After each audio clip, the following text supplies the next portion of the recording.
السلام علیکم ګرانو دوستانو. نن به زه تاسو ته د کرکټ په هکله باندې یو څو تازه او ډېر مهم خبرونه درکړم چې خاص کر زه به تاسو ته وایم چې هغه سل باله لیګ کې ولې افغان لوبغاړي نه دی اخیستل سوي. له امله معلوم سوی ده چې په نن ویډیو کې به زه تاسو ورباندې پوه کړم او بل به زه تاسو ته د پاکستان یونس خان چې کوم ده دغه نن د دوبۍ په طرف باندې روان سوی ده. د افغانستان لوبغاړو ته به که خیر شر ورځې چې کوم کیمپ ترسره کیږي هغلته به ورته روزنه کوي. او بل به زه تاسو ته د آی پی ایل لیګ په هکله باندې یو خبر درکړم چې سبا ته په آی پی ایل کې یو ځل بیا د محمد نبي د ټیم لوبه ترسره کیږي.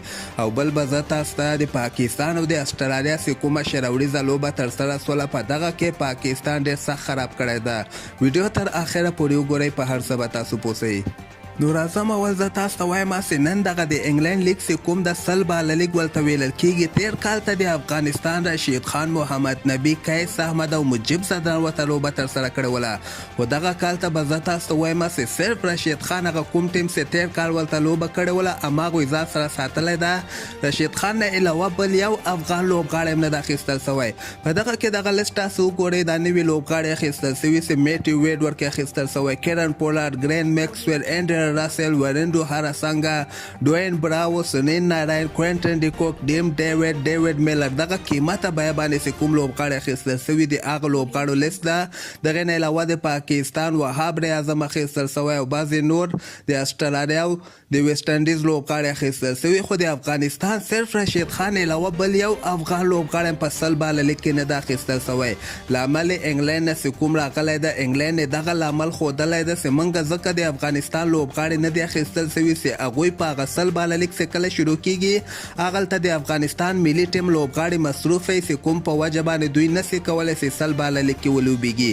رشید خان به هم وایي صرف 2 یا 3 لوبو کې په سل باله لیګ کې ولوبیږي، بیا به دوباره خپل ټیم سره یوځای سي. نو دغلته اوس معلوم نه ده چې د افغانستان چا سره سیریز ده چې کله سل باله لیګ ترسره کیږي. او سل باله لیګ د جولای میاشتې په اولنۍ هفته کې امکان لري شروع سي. نو دغلته افغانستان به سیریز لري، یعنی مصروفه به یې چې کوم په وجه باندې دوی سل باله لیګ کې نه دي اخیستل سوي. بل به زه تاسو ته وایم چې د پاکستان یونس خان هم دغه د دوبۍ په طرف باندې روان سوی ده چې کله 10 ورځې کیمپ هلته دوبۍ کې لګیږي هغلته به د افغانستان ملي ټیم لوبغاړو ته روزنه کوي. رشید خان هم ورته په ټویټر کې په پښتو کې ټویټ کړی ده، ورته لیکلي دي چې یونس خان په خیر راغلی او موږ به ډېر څه تا نه زده کړو. د نه علاوه به زه تاسو وایم چې په آی پی ایل کې دغه 14مه لوبه چې کومه ترسره سوله ډېره زبردسته لوبه ترسره سوله. راجستان رویلز ټیم چې کوم ده هغوی آر سی بي سره ولوبېدل چې په دغه لوبه کې راجستان رویلز اول بیټینګ ترسره کړ، 180 رنزه ټارګټ یې آر سی بي یعنې رویل چیلنجر بنګلور ته ورکړی و. هغوی بیا په 20 اوور کې دغه ټارګټ پوره کړی ده، په 4 وکټ یعنې 6 لوبغاړي آوټ سوي دي او دغه لوبه یې ګټلې ده. خو سبا ته په آی پی ایل کې به زه تاسو ته وایم چې د افغانستان محمد نبي د ټیم چې کوم ده هغوی به ممبئی انډین سره لوبیږي. سبا ته لوبه کې محمد نبي ته چانس کم ده چې ده ته چانس ورکړي ځکه د دوی کمبینیشن اوس جوړ سه او تیره لوبه هم دوی ګټلې وله. نو سبا ته محمد نبي لپاره مشکله ده چې ده ته موقع برابره سي. او بل به زه تاسو ته وایم چې دغه د پاکستان او د استرالیا چې کومه شروریزه لوبه ترسره سوله په دغه لوبه کې استرالیا بیا پاکستان ته په 3 وکټو باندې ماتې ورکړې ده.